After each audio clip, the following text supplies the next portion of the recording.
Jerry Rawlings, là où le président, pardonnez-moi, du Niger raconte n'importe quoi, c'est qu'il oublie que Jerry Rawlings, le président du Ghana, qui a remis euh, le Ghana sur les rails du développement, c'était un militaire qui a fait un coup d'État et qui a préparé son pays, le Ghana, à être géré par des civils par la suite. Il est mort récemment. Et tout le monde reconnaît la grandeur de Jerry Rawlings.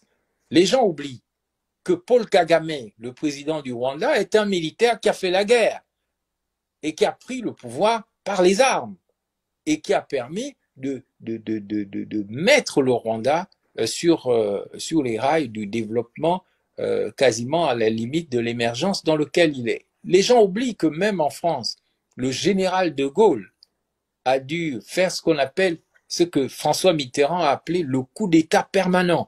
C'est-à-dire, un général est revenu au pouvoir parce que les civils avaient échoué.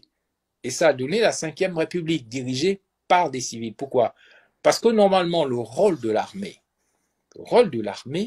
n'est pas de fonder une dictature dans un pays. Le rôle de l'armée est parfois de protéger la nation. C'est pour ça qu'on l'appelle une armée nationale. Et c'est ici qu'il faut justement, moi qui suis gabonais, mettre face en à, garde les...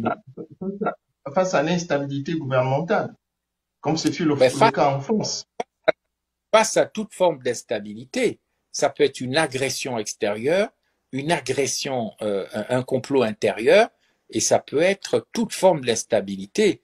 Un militaire n'arrive pas au pouvoir s'il fait partie d'une armée nationale. Vous voyez bien que nous, au Gabon, on n'a pas une armée nationale. On a des forces de défense et de sécurité. Défense contre la population, sécurité contre la population. On n'a pas d'armée nationale parce que l'armée nationale, ça veut dire l'armée de la nation. Donc, les forces vives de la nation se reconnaissent dans leur armée. Et c'est ici qu'il faut critiquer des États comme le Gabon qui n'ont pas d'armée nationale, mais d'armée de la nation, mais des forces de défense et de sécurité qui sont prêts à tirer à balles réelles sur des civils qui tapent sur des casseroles ou sur des gens qui manifestent à main nue. Ça, c'est pas une armée nationale. Il ne s'agit pas d'une armée qui est prête à se projeter à l'extérieur pour défendre une nation ou à se déployer à l'intérieur d'un pays pour défendre des institutions ou de défendre la Constitution.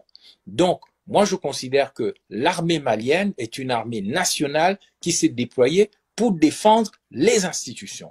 Et donc, la position, mes amis français me pardonneront, mais je me sens ridiculisé par le discours du président nigérien Bazoum.